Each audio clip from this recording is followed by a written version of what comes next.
yang lalu. Mungkin kita lanjutkan, kita melompat kepada ayat yang selanjutnya. Ayat berapa?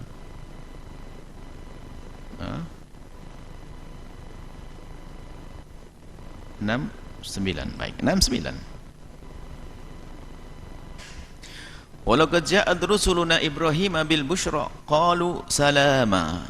Ini kisah nabi-nabi di dalam ayat ini. Surat Hud. Setelah Nabi Saleh, Nabi Hud, Nabi Nuh, Nabi Saleh, Nabi Hud, baru sekarang Nabi Ibrahim. Laqad ja'at rusuluna Ibrahim bil busyra.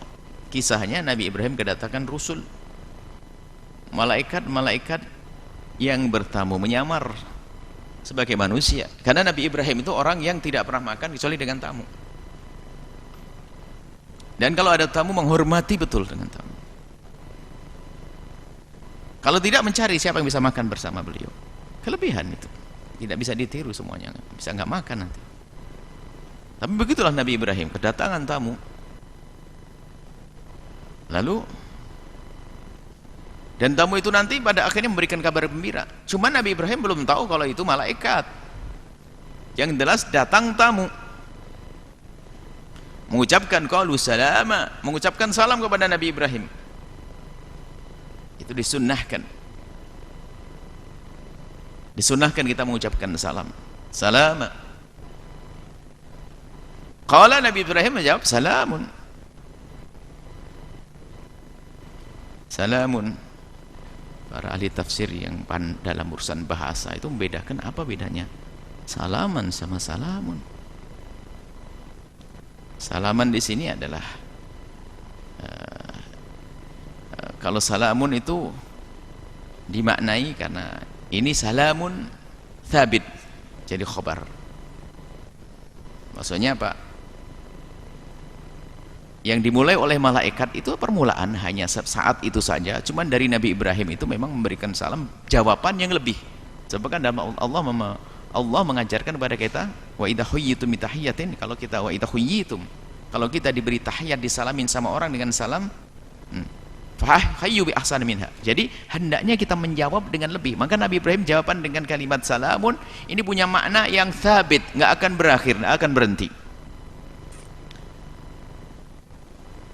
Fama labitha, tidak lama duduk itu tamu, anja'a, sampai datanglah bi'ijlin hanidh, dengan anak sapi panggang. Enak, pagi-pagi belum sarapan. Anak sapi yang dipanggang, manggangnya pun bukan dipanggang api begini, di batu yang dipanasin, ditempelin di situ. Tidak tahu enaknya gimana. Kalau orang Jawa kan pakai kreweng begitu, yang alami, nggak ada minyaknya begitu. Dari tanah. Itu dari batu yang khas.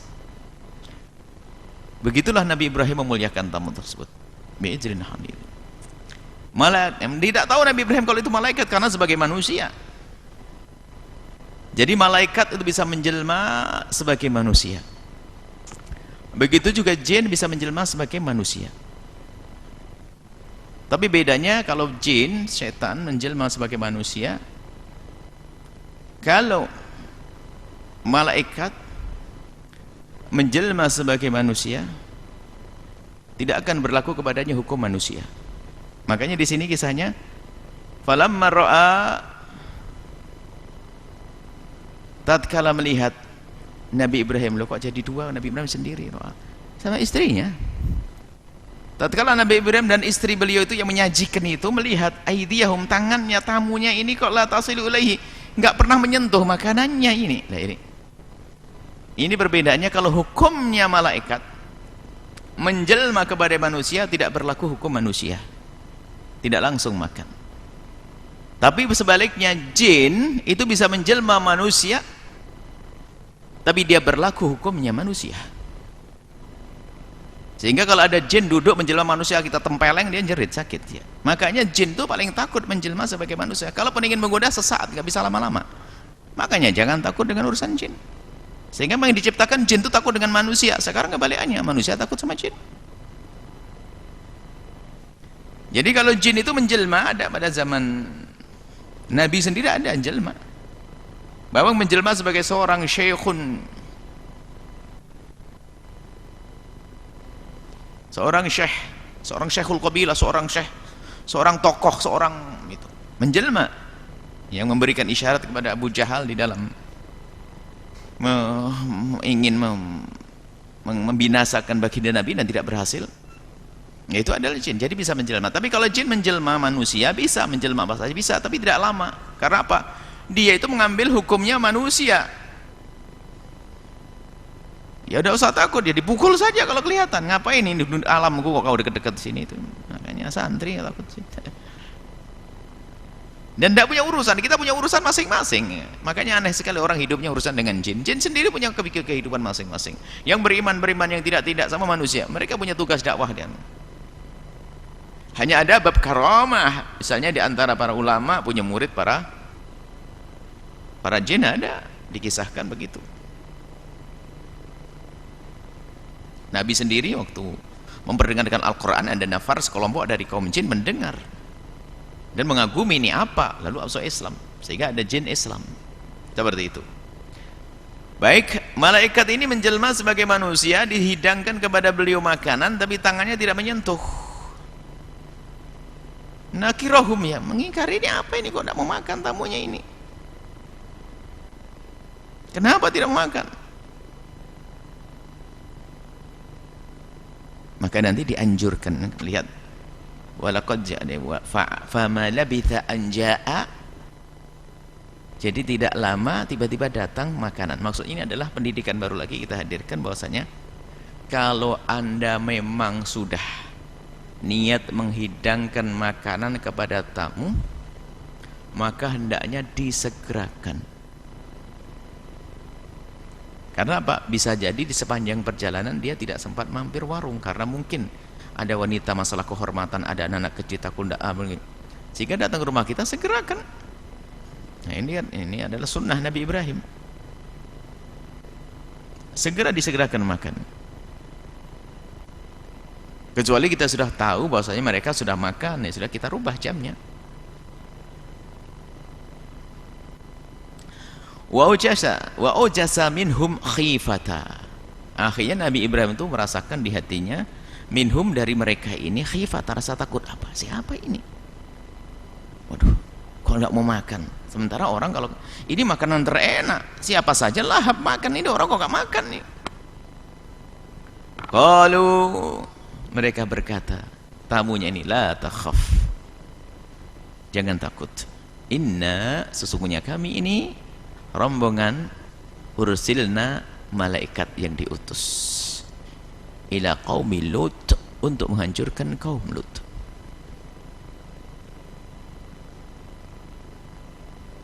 Ngasih tahu, ini malaikat berarti. Dikisahkan sini satu masa dengan kaum Lut, nggak tahu tempatnya di mana, kan berbeda kaum Lut. Wa imra'atuhu, dan istri baginda Nabi Ibrahim alaihissalam, qaimatun, mendengar, berdiri mendengar, kan ikut menyajikan, fadhahikat, tersenyum, senang. Karena apa? Berita bahwasanya kaumnya Nabi Lut ini membuat keonaran, angkara murka, kejahatan, sehingga istri Nabi Ibrahim itu sudah gemes juga, kok masih saja hidup itu kaum yang dolim kepada nabinya dan seterusnya. Makanya istri Nabi Ibrahim itu ya sudah mendengar, pengennya biar dihancurkan saja orang itu. Beritanya nyampe kepada beliau. Maka di saat ada malaikat ini, malaikat kemudian ngomong, aku ini diutus oleh Allah untuk menghancurkan kaum Lut. Dhahikat, dhahikat, tersenyum istri Nabi Ibrahim, senang. Wah, ini kabar gembira yang pertama untuk istri Nabi Ibrahim, bahasanya kaum Lut akan dihancurkan. Berarti karena sebelumnya pernah istri Nabi Ibrahim itu mengatakan, Nabi Ibrahim ambil saja itu, bawa ke sini Nabi Lut saja, kekasih Allah itu bawa ke sini biar selamat, biar tidak diganggu oleh kaumnya. Jadi kegelisahan sudah ada di keluarga Nabi Ibrahim waktu itu. Akhirnya datang malaikat ini memberikan kabar gembira, senanglah dia. Wa basyarnaha, kemudian kami beri kabar gembira, ini Allah berfirman, kami beri kabar gembira melalui malaikat tersebut kepada istri Nabi Ibrahim, bi Ishaq, dengan Ishaq. Nah, dengan Ishaq. nanti akan diberi anak, namanya Nabi, akan diberi anak Nabi Ishak. Ini kabar gembira yang kedua. Kabar gembira yang pertama adalah akan dihancurkan kaum Lut. Yang kedua adalah akan diberi seorang anak. Wa min wara'i Ishaq Yaqub. Setelahnya Ishak nanti ada Yakub. Jadi Yakub dari Ishak. Ini nanti akan turun Bani Israel. Jadi Bani Israel itu keluar dari Yakub dan Ishak, Bani Ishak. Nanti ada satu lagi Nabi Ismail, baginda Nabi Muhammad sallallahu alaihi wasallam. Qalat, kabar gembira yang kedua ini ya sedikit mengherankan, herannya bukan tidak percaya, kagum, mengheran. Ini kabar gembira untuk saya. Ya wailata. Oh, ya wailata biasanya digunakan untuk sebuah penyesalan atau sebuah kekaguman, sesuatu yang mengherankan. Ya wailata. Oh, mengherankan. Bagaimana bisa begitu? Jadi ini bukan pengingkaran kepada kudrah Allah, akan tapi pengingkaran kepada kebiasaan. Ini enggak biasa. Ali tu ana ajuzun. Apakah mungkin melahirkan? Aduh, sudah tua ini. 90 hampir 100 tahun itu. Wa hada ba'li syaikha. Nah, ini suamiku adalah syekh, sudah tua. Nabi Ibrahim 120. Sudah kakek dan nenek, mau punya anak. Inna hadzal syai'un ajib. Ini mengherankan, bukan tidak percaya. Ini adalah hal yang luar biasa. Qalu, malaikat menjawab, ata'jabina min amrillah.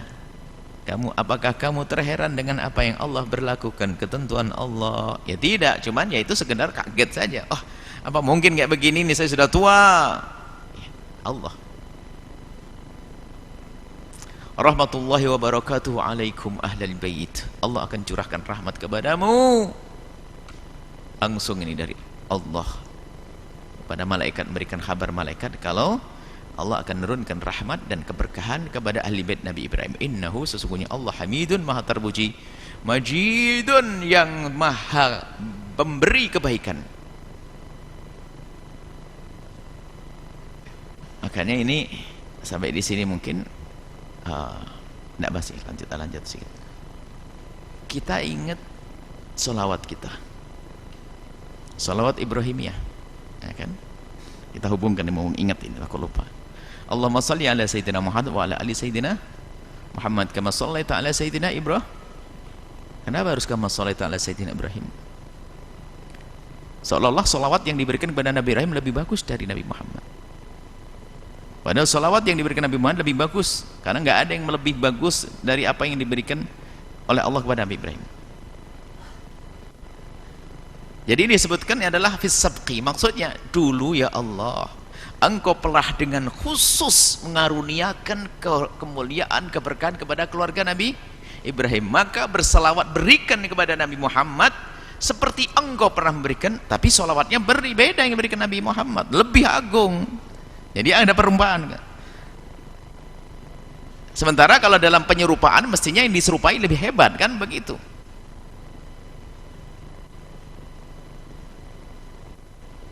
Hanya diserupakan dari, maksudnya meminta kepada Allah, ya Allah berikan rahmat, kasih sayang, keberkahan kepada Nabi Muhammad seperti yang pernah Engkau berikan, bukan dat rahmat salawatnya, tapi lebih lagi, maksudnya dalam pemberiannya. Siapa yang dikarunia? Keluarga ini, ahlul bait semuanya. Makanya kama shallita wa barik. Allahumma shalli ala sayyidina Muhammad kama shallaita ala sayyidina Muhammad wa barik ala sayyidina Ibrahim wa ala ali sayyidina Ibrahim. Barik ala sayyidina Muhammad kama barakta ala sayyidina Ibrahim. Kama barakta ala sayyidina Ibrahim. Ya Allah, seperti pernah Engkau turunkan keberkahan. Nah ini wa baraktahu. Wa barakatuh dan keberkahan. Makanya ada salawat Ibrahimiyah, adalah salawat disebut nama Nabi Ibrahim karena memang lebih dulu Nabi Ibrahim, dan Allah memberi salawat kepada Nabi Ibrahim sampai semua keluarganya ahlul bait.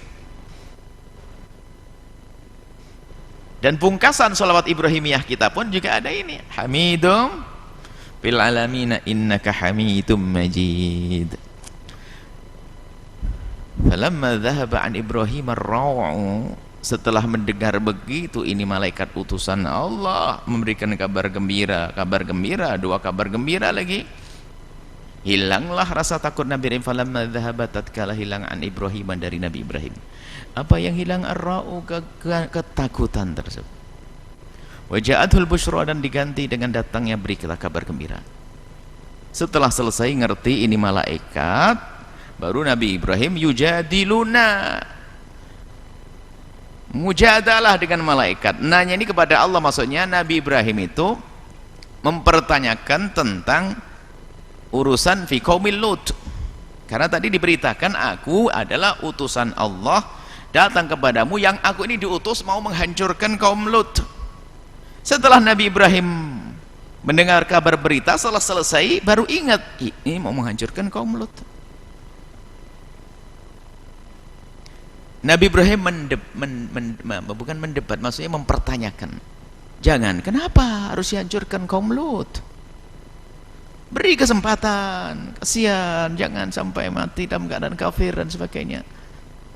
Itu jiddun Nabi Muhammad SAW. Sudah mulai tampak. Jadi kasih sayangnya. Karena inna Ibrahim ala halimun awwah. Nabi Ibrahim itu halim, lembut, penuh kasih, penuh kesabaran, awwah, mudah mengadu kepada Allah, munib, kembali, cepat kembali kepada Allah. Nah, ini sifat Nabi Ibrahim. Makanya Nabi Ibrahim itu yujadiluna, bukan jadi jidal itu bukan mira. Kalau mira itu mendebat salah atau benar. Kalau jadil ini ada hujjah di dalam Nabi Ibrahim. Allah kan maha kuasa memberikan hidayah, wahai malaikat. Sudahlah, biarkan saja, kita minta kepada Allah biar kasih hidayah, jangan sampai dihancurkan. Ini kasih sayang Nabi Ibrahim yang tampak saat itu. Ya Ibrahimu, malaikat berkata, wahai Ibrahim, a'arid an hadza, sudah, jangan kau pikirin, jangan kau menjidal saja, jangan kau mendebat masalah ini kepada kamu. Innahu qad jaa'a amru rabbik, ini sudah keputusan dari Allah. Ya sudah. Nabi Ibrahim itu adalah sering bertanya begini bukan karena tidak yakin kebenarannya, tapi begitulah, ada keinginan-keinginan dan keinginan baik.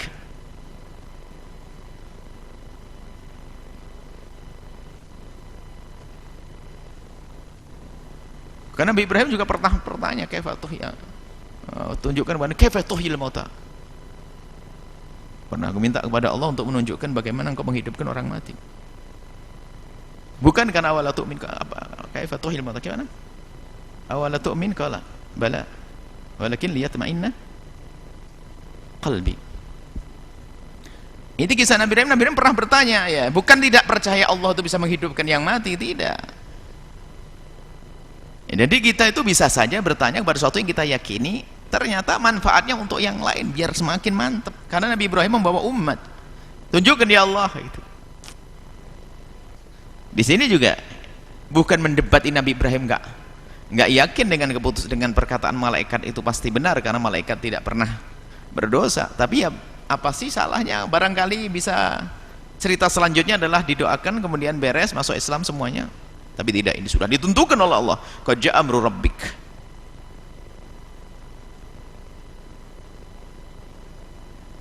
Wa innahum, dan sesungguhnya malaikat itu atihim, akan datang kepada mereka kaum Lut. Wa innahum atihim adzabun ghairu mardud. Sesungguhnya mereka itu akan mendatangi kaum Lut dengan membawa adzabun. Innahum, sesungguhnya mereka kaum Lut atihim, akan datang kepada mereka apa yang datang? Adzabun, siksa. Ghairu mardud, yang tidak bisa ditolak. Ini. Jadi kalau sudah ketentuan Allah harus dihancurkan, hancur. Tapi begitulah para nabi-nabi itu, tetap kasih sayang itu tampak. Ini juga bagian daripada yang harus selalu, hal yang harus selalu dihadirkan oleh para juru dakwah. Jangan serta-merta kalau ada mad'u atau orang yang diseru itu dengan pembangkangannya, dengan kejahatannya, dengan pengingkarannya, jangan serta-merta deh kita pengen dihancurkan mereka oleh Allah. Akan tapi ayo kita pandang dengan kasih sayang, Halim, Awwah, Munib. Kalau bagi Nabi Raufur Rahim. Jadi jangan serta-merta ya Allah hancurkan saja. Oh, enggak begitu. Itu namanya dendam. Hancurkan ya Allah, kurang ajar dia, kasih tahu nggak mau tahu, tetap saja. Waduh, Nabi itu, Nabi mengatakan, Allahumma hdi qaumi, berikan petunjuk kepada kaumku, fa innahum la ya'lamun. Kalau mereka membangkang, menentang, kurang ajar, itu karena mereka belum tahu.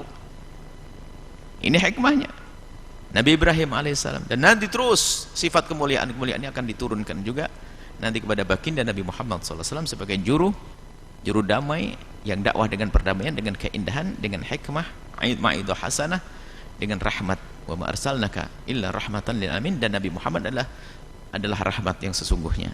Dakwahnya pun dengan rahmat. Wa raufur rahim, beliau adalah orang yang penuh kasih dan penuh sayang. Ini yang bisa kami hadirkan pada kesempatan ini. Semoga Allah memberikan kepada kita pemahaman yang benar, memberikan kepada kita ilmu yang manfaat. Wallahu a'lam bissawab.